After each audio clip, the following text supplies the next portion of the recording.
in this short little video I'm going to give you 10 tips on how to write persuasive web copy. Remember that you're always writing not only for people or readers, but for robots too. And with robots I mean those little spiders and crawlers that crawl through all the articles on the internet to find out which ones are most relevant for people who search on a search engine like Google. So while you're not only writing a good story so that a writer is interested in the story and interested in learning about the information in your story, you're also writing for those robots to ensure that they pick up your story and that they rank it as high as possible in the Google search results.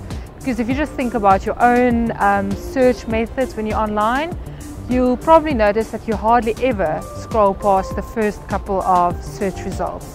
So the key is to write for those robots as well, something on which I'll expand in some of the next tips.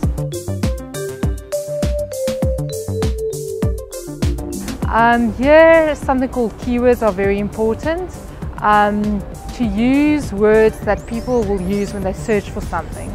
So for example, you're writing a story on attractions in Cape Town, you will have to make sure that you use those keywords, Cape Town, attractions, a few times in your story, quite possibly in your headline, in your blurb, in a couple of links in the story. In this way, you're making sure that you're getting a higher rank on Google.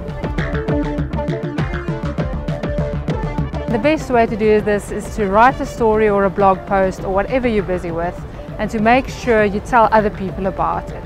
So post a link to that story on other blogs, on other websites, on social media forums like Facebook and Pinterest and Twitter, so that there are other little breadcrumbs of your story scattered across the internet. Because if quite a lot of other websites and blogs and social media platforms point to your story, Google and those search engines, crawlers and spiders will rank your story higher in your search engine. Always remember your keywords in your story. And some ways of making them stand out, so those important words like Cape Town, attractions in your story, is to use them first and foremost in your headlines, once in your blurb of your story or your teaser, and a couple of times scattered throughout your story. You can give them bigger prominence by putting them in bold, for example, or putting a link over them to give them even a higher ranking in a search engine. Keywords are also stand out for the reader who just scans the story so that they can immediately see what the story is about. So whatever you do when you're writing for the web as opposed to writing for print, for example, is always to remember the kind of keywords that someone would type into the search engine to find information on a relevant topic. Now, as you know, there's lots of information on the internet, lots of similar information about similar kind of topics, and unfortunately people have started to copy each other in terms of the facts and the figures and the stats and things out there. And Google actually, when they rank your story, those robots also give less prominence to stories who seem to be a repeat of other stories, especially if it's sort of a direct repeat where you actually copy and paste information from elsewhere into your story. So to prevent that and to give your story a higher ranking on Google, it's important to write original content. And that's also, of course, another way to get people to come back to your website time and again if they know they can find content on your website or blog that they can't find anywhere else. People read a lot slower on a computer screen than they read in, for example, a newspaper or a magazine. And that they also tend to read in a sort of F-shaped pattern where they sort of pay attention to the first line, the headline of your story, the eye drops down to another line, they read the blurb, and then they read the rest of the story.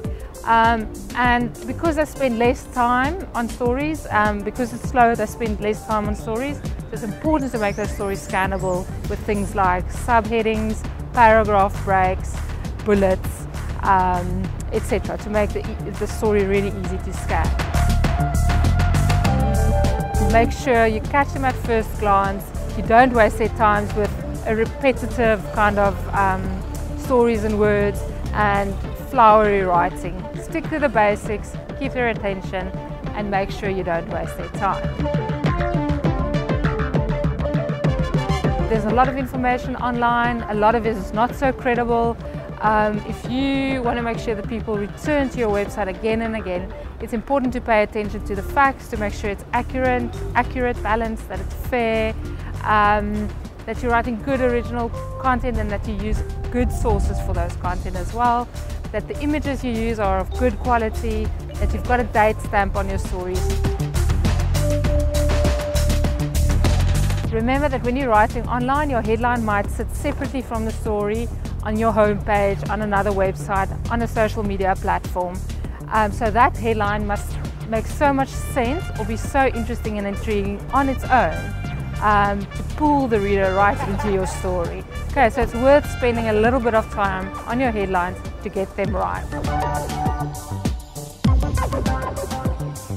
Whatever you're writing about, make sure it's really compelling and interesting, and that you're also first with the news or with the kind of story. In that way, you ensure that people are interested in your website and in the content that you're giving.